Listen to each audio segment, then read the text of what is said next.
It's Kickstarter preview time for one of the most innovative games of recent memory, Chronicles of Crime. This time Lucky Duck is bringing us 3 vastly different settings and eras. Will you choose one or all 3? Before you do, let's jump into the preview.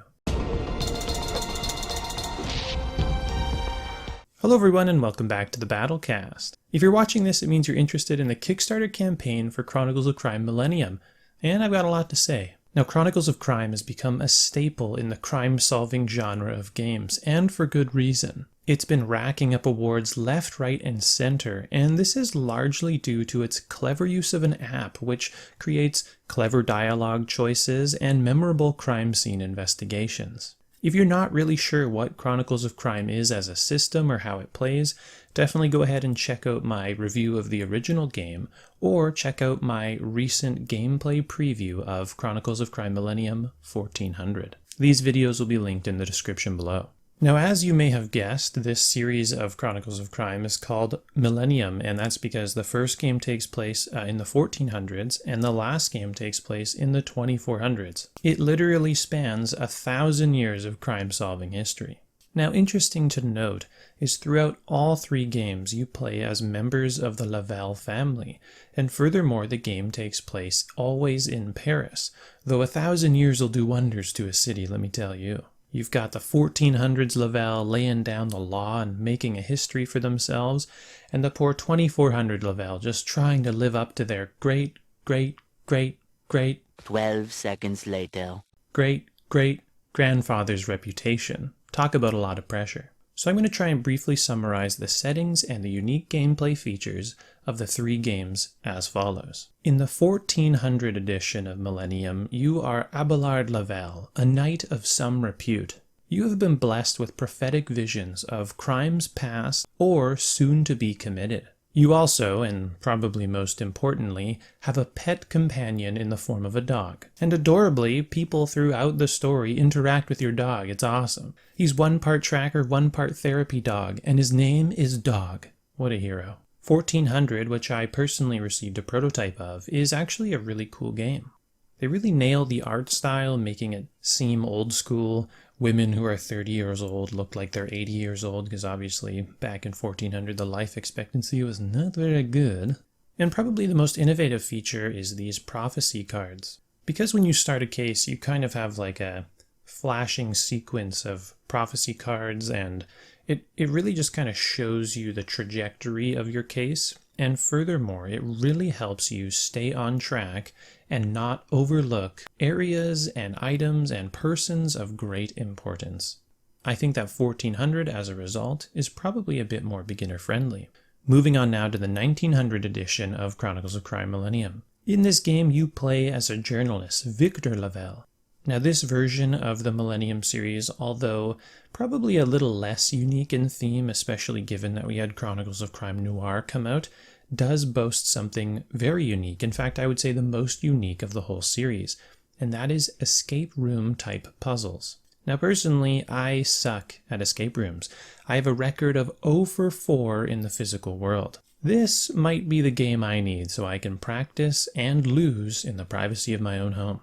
In this version of the game, one of your associates is actually a puzzling expert for the paper that you write for, no doubt similar to, the hint giver that you communicate to over the radio when you're actually doing an escape room in real life. Lastly, we have the 2400 edition of Chronicles of Crime Millennium. In this game, you play as Kalia Lavelle. This has to be the most unique setting that Chronicles of Crime has graced so far. Artistically, it looks amazing and completely different than any of the art we've seen in this series. 2400 takes place in a futuristic Paris with the classic dystopian future where the rich live extremely well and the poor live very badly.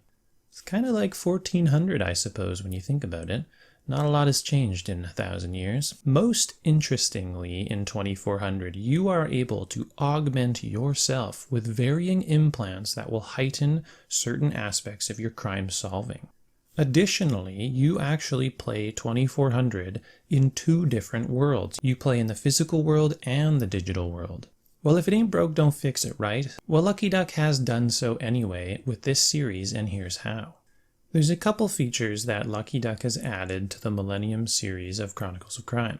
Firstly, in the form of these, pet companions, which I think are a really accessible way to keep you on track, associate items with characters, find people. I mean, in 1400, I showed the dog some hair, and he literally just pulled me to the location where that person was. Additionally, and this is probably one of my most favorite, slight upgrades to the game, is that when you try and solve a case, normally you're like, I solved the case, and it starts asking you a series of questions to test how well you've fleshed out this case in Chronicles of Crime.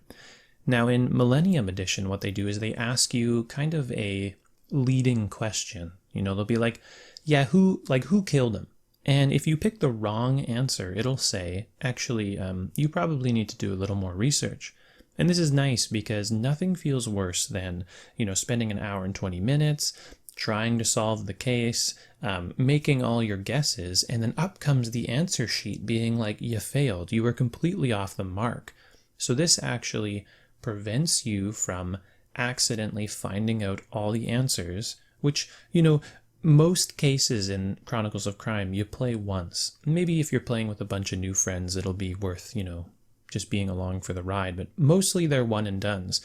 So by putting in this sort of screener question, you're not going to completely fail the mission and ruin your reattempt if you had to do it again. Now, the other reason Millennium is very important is it gives more power to you as the consumer. Obviously, Chronicles of Crime went in a few slightly differing directions with Redview and Noir, but for the most part it was pretty constrained by the base components of Chronicles of Crime.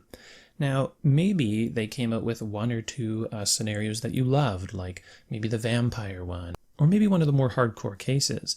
Well, now you as the consumer can choose which kind of branch you prefer. Maybe you love sci-fi and hate old school stuff. Well, buy 2400 and you can be assured that the content you're going to get is more in line with your preferences, and that's true for all three of these copies. Additionally, this helps also produce components that apply to that setting. Obviously, things like books and parchment and gardening tools are probably not very applicable in something like 2400, so they need to release cards that are going to apply to a broad range of 2400 related items.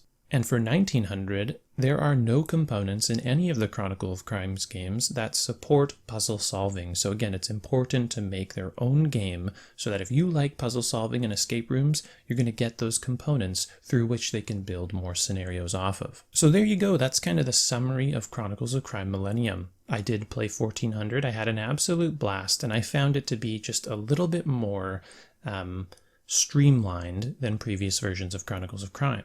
Now, the best part about this is that you get to choose which ones you want. If you want only one or all three or whatever, the power's in your hands. Lastly, I will mention that you do not need the original Chronicles of Crime to play any one of these games. Chronicles of Crime, the Millennium series, is launching on Kickstarter March 3rd. One game is going to set you back about $30, but you can get all three for $79. Let me know in the comment section below which ones you think you'll get, if any. Me personally, 2400, hands down, absolute have to buy.